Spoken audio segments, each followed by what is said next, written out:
My God.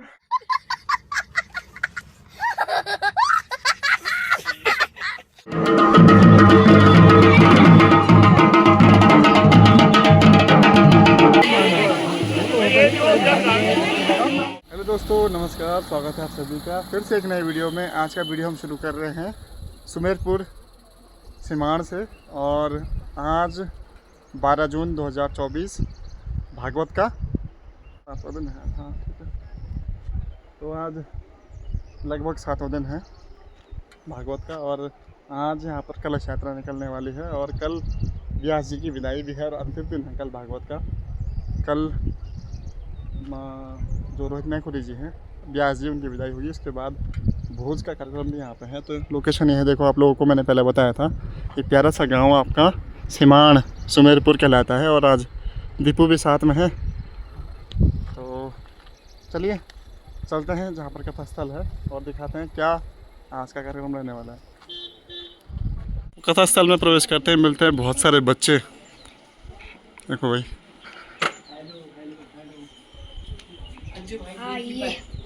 क्या है ये? गेट कीपर है ना यार, समझ बोलो। गार्ड। गार्ड, अच्छा गार्ड।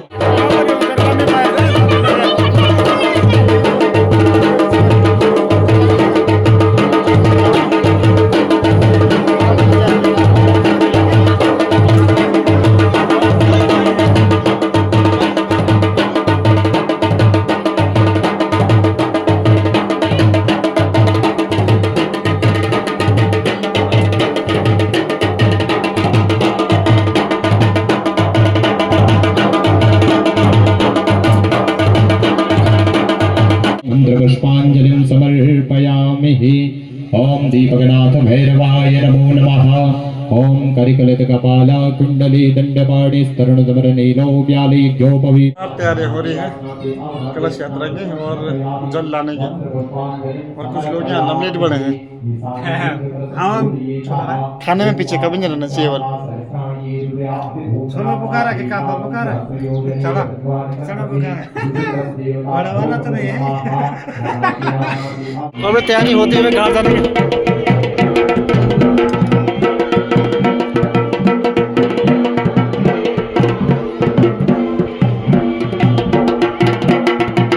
तो अभी जा रहे हैं घाट के लिए। सभी लोग आ चुके हैं कलश यात्रा के साथ।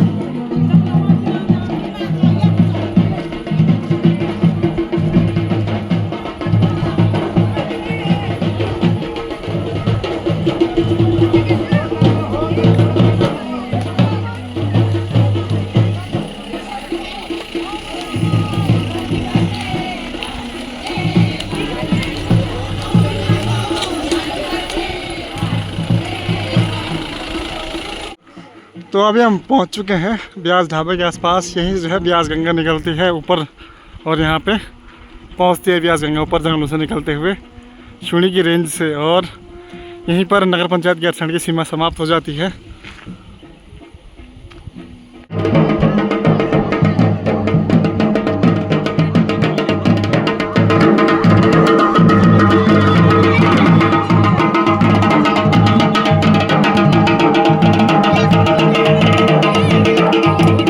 इस गंगा का नाम ब्यास गंगा है और यहाँ पे वेद व्यास महाराज विराजमान है।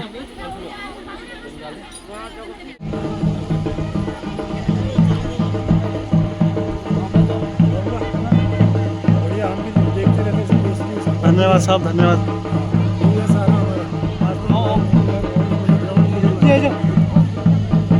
तो भी सारे लोग ब्यास गंगा में स्नान कर रहे हैं। और यहीं पे जो है जात के समय भी, जब शून्य में जात होती है, खेलने का गर्मा देती है, यहीं पे नहाने के लिए आते हैं देवतागण।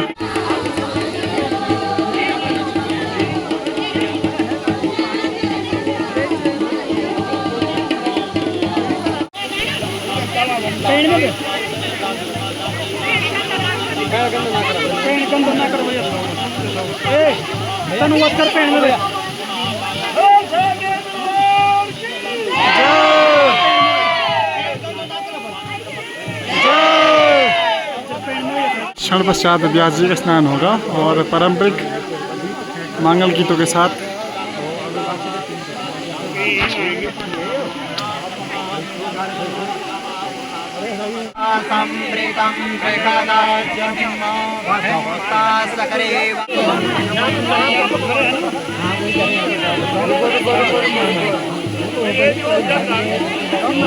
फिलहाल बाजे बज रहे थे भाई के हाथ से और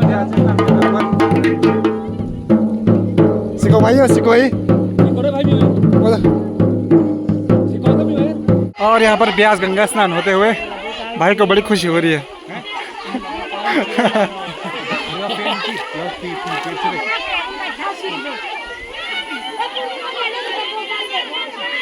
इतनी खुशी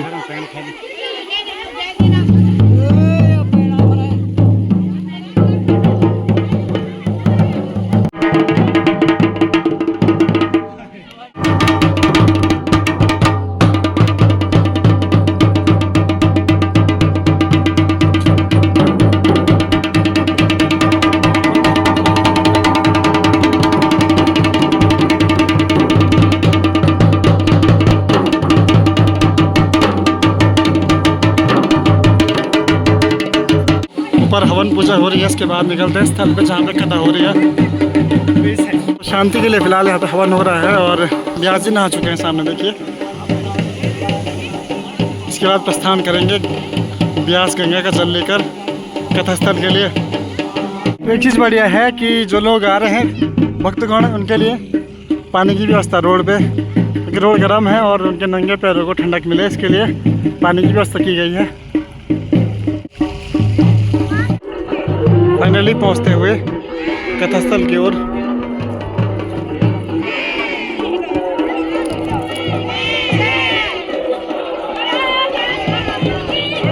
तो फिलहाल यहाँ पे जलपान व्यवस्था है, उसके बाद 10-15 मिनट बाद कथा शुरू हो जाएगी। तो अभी हम कथास्थल से आ चुके हैं वापस रोड की ओर और जा रहे हैं मेलचोरी की ओर थोड़ा दवाई लेने, दीपू की दवाई लेके आनी वहाँ से। बाकी आपको मिलता है कुछ देर बाद है। अभी आता तो नैतिज सुमे नैतिज नैतिज में क्या चो सौर्य सौर्य को नींद आ रही है, बीमार है दवाई दवाई। चलो तो अभी पहुंच चुके हैं मेलचोरी डॉक्टर गंगा सिंह जी के यहाँ पे और दीपू दवाई ले रहा है साथ में। यहाँ पे लोकेशन है मेलचोरी का पुल पार का मार्केट छोटा सा। इसके पहले तो मुंह की एलर्जी दिखा कि यार उन्होंने लगाने चाहिए ना कि यार ये तो पूरा रिंग दिख रही है। अब तो सही हो गया, लेकिन अब काफी ठीक हो गया। ये पूरी रिंग है सर इसकी। काफी ठीक ना अब तो सही है। लेकिन कुछ डाल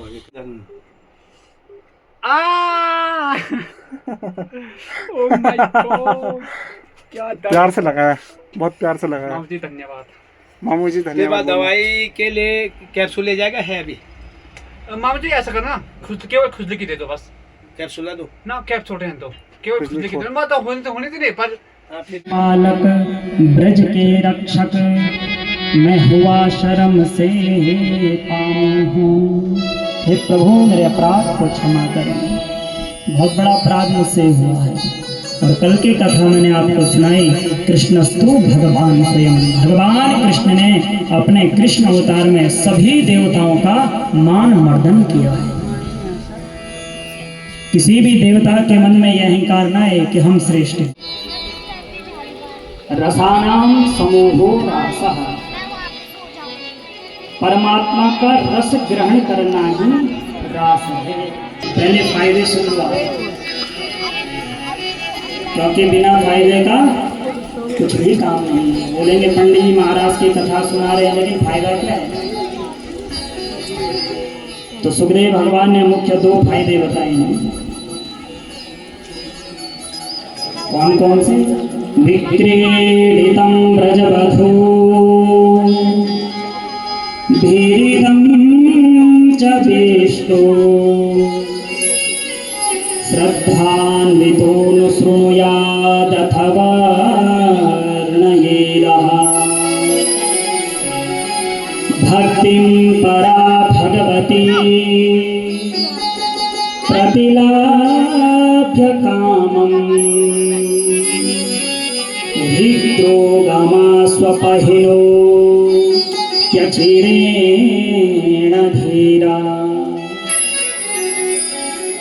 श्रद्धा से महाराज की कथा जो अपने जीवन में प्राय नित्य श्रवण करते रहता है, एक तो उसके हृदय में निस्वार्थ कृष्ण के प्रति प्रेम प्रकट हो जाता है, और दूसरी बात उसके हृदय का रोग समाप्त हो जाता है। संपिबत सा गोपी, जो अपने प्रत्येक इंद्रियों से कृष्ण रस का पान करता है वही गोपी है। गोपी कोई स्त्री नहीं है। आप और हम लोगों ने क्या सोचा, गोपी कौन है? गोपी एक स्त्री है, स्त्री नहीं है हमारी। प्रत्येक इंद्र से जो भगवान कृष्ण के रस को पाना चाहता है वही गोपी है। और भगवान ने गोपियों के साथ महाराज किया। ये गोपियां कौन थी? न जाने हजारों सैकड़ों वर्ष से जो ऋषि महापुरुष तप कर रहे थे वही गोपी बनकर प्रकट हुई है। वेदों की ऋचाएं गोपी बनकर प्रकट हुई है। जब राम भगवान 14 वर्ष के लिए वनवास गए तो वन में अनेक ऋषि संत महामुनि मिले। सब ऋषि मुनियों के मन में यही भाव था, भगवान राम का स्वरूप कितना दिव्य है। हमारा मन होता है भगवान राम को गले से, लेकिन राम भगवान ने कहा मर्यादा नहीं। इन सारे संत महापुरुष ब्रज की भूमि में पधारना, वहाँ गोपी रूप में हम तुम्हें स्वीकार करेंगे। गोपियां मूर्छित पड़ गई है। हमारे प्राण धन कृष्ण कहाँ गए? लाला कहाँ गए? अरे कन्हैया तुम कहाँ गए? मूर्छित जब जागृत हुई तो यमुना के पावन तट पर ढूंढने लगे, कन्हैया हमें छोड़कर मत जाओ, कहाँ गए लाला? जिस प्रकार राम भगवान वन में मां सीता की खोज कर रहे हैं, हे खगमृग हे मधुकर श्रेणी, तुम देखे सीता मृग नयनी। वृक्षों से पूछ रहे हैं, पशु पक्षियों से पूछ रहे हैं, तुमने मेरी सीता को देखा? आज यही स्थिति गोपियों की हो गई है। मार्ग में चलते चलते गोपियों को होश नहीं, पत्थरों से पूछ रही है, पीपल के वृक्ष से पूछ रही है, अरे तुमने हमारा कृष्ण कहीं देखा है? हे बड़ पाखड़ पीपल बोलो, नंद लाला यहाँ से कहाँ गए? हे करने हिरणी तुम्हें कहो, मुरली मनोहर कहाँ गए? वे पीर बनो मत नंद लाला, हम व्याकुल अश्रु बहाते हैं, अपराध हमारे क्षमा करो, कर जोड़ शीस नवाते हैं। गोविंद हमारे अपराधों को क्षमा करें। वन में सारी गोपियां कन्हैया को ढूंढते ढूंढते जा रही है। इधर भगवान जिस गोपी के साथ अंतर्ध्यान हुए, संत महापुरुष कहते हैं वो गोपी कोई और नहीं, माँ राधा रानी भगवान को लीला कर रहे हैं। तो कहते हैं थोड़ा सा अहम माँ राधा रानी के हृदय में आ गया। कौन सा? कि भगवान ने सभी गोपियों का त्याग किया और मुझे लिया।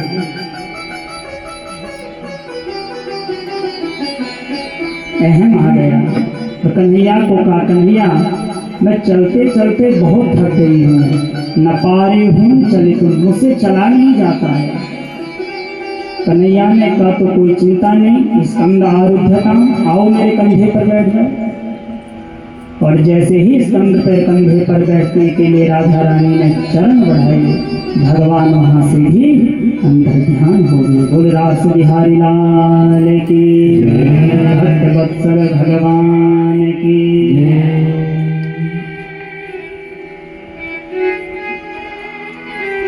मूर्छित पड़ गई राधा रानी। गोपियां खोजते खोजते मार्ग से गई तो क्या देखा? वही राधा रानी मूर्छित पड़ी है। चेतन अवस्था में जब आई, अब सारी गोपियां झुंड बना करके यमुना के पावन तट पर आ गई। जिस स्थान से कन्हैया अंतर्ध्यान हुए थे उसी स्थान पर पहुंच गई। अरे लाला हमारे अपराधों को क्षमा करो, हमसे जो कुछ भी गलती हुई है आगे से हम वचन देते हैं ऐसा अपमान हमारे मन में नहीं आएगा। बार बार पुकारने लगी तब भी नहीं आई। और अब की बार समस्त गोपियों ने माँ राधा रानी के साथ यमुना के पावन तट में एक गीत गाया जिसको भागवत में गोपी गीत कहा गया। और ये गोपी गीत भागवत का प्राण है। इसी गोपी गीत के माध्यम से गोपियों को कृष्ण प्राप्त हुआ। राधा रानी के साथ यमुना के पावन तट में सारी गोपियां खड़ी हो गई। नेत्रों से अश्रु की धारा बह रही है। हाथ ऊपर उठाकर कन्हैया को पुकार रही है। और क्या कह रही है? सुखदेव भगवान जी लिख रहे हैं, जयति तेधिकं जन्मना प्रजा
तुम हमें छोड़कर कहाँ जाओगे? यदि हमें छोड़कर जाना ही था तो इन असुरों से हमारी रक्षा क्यों की? क्या सिर्फ हथियार से और शस्त्र से मारना ही मारना होता है? नहीं कन्हैया, तुमने तो हमारा जीवन ही तोड़ दिया है। यही भाव पूरे गोपी गीत में गाया है। देखो भाई, रोपड़े का सीज़न शुरू हो चुका है। देखो धान का सीज़न, रोपाई रोपड़े तो बोला ना गड़ुआ में, रोपाई का सीज़न सब लोग लगे। देखो रोपड़ी। तो अभी पहुँचे हैं राहुल भाई की दुकान पे। भागवत चल रहा है लगातार। हम आ चुके हैं ऊपर। कल व्यास जी की विदाई है, आप लोग अवश्य जाना।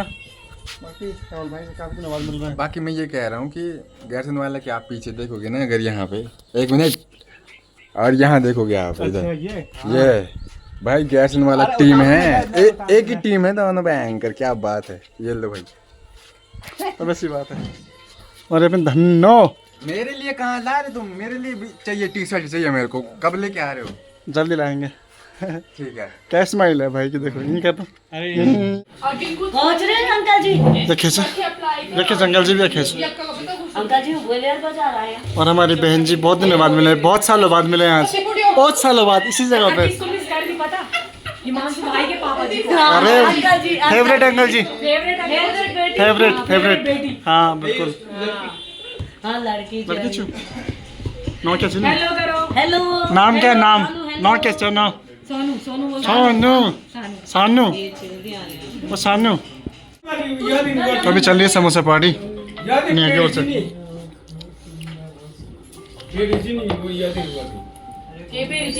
तो अभी हम पहुंच चुके हैं घर के पास में, जहाँ पे बाइक रहती खड़ी। और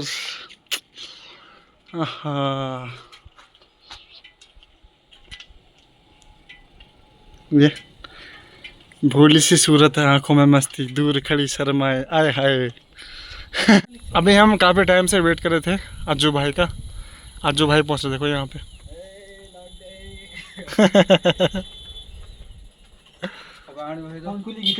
झगड़ा कौन करेगा? झगड़ा तो हमेशा हम लगभग 5 किलोमीटर सुबह चलते हैं शाम के समय। शाम को चले या सुबह चले, कभी कभी हमारा 10 किलोमीटर हो जाता है पैदल। वैसे नहीं कि बाइक में जाते हैं तो पैदल नहीं है, पैदल भी लगातार है भाई, ज़रूरी है पैदल जाना भी। तभी तो फिट हैं हम, देखो ना, फिट है हम, कहीं फिट। कोई दिक्कत कहीं कोई कहीं दिक्कत कोई नहीं। दिक्कत है देखो, बताओ तो कमेंट में बताओ। कौदने कौदने हल से झड़ी पेट तो हम सीखे नहीं क्या? झड़ी पेट चले रहे उसे भाई कौदने तो यह है आज की लोकेशन जहाँ पे व्लॉग समाप्ति की ओर होगा। देखो भाई मौसम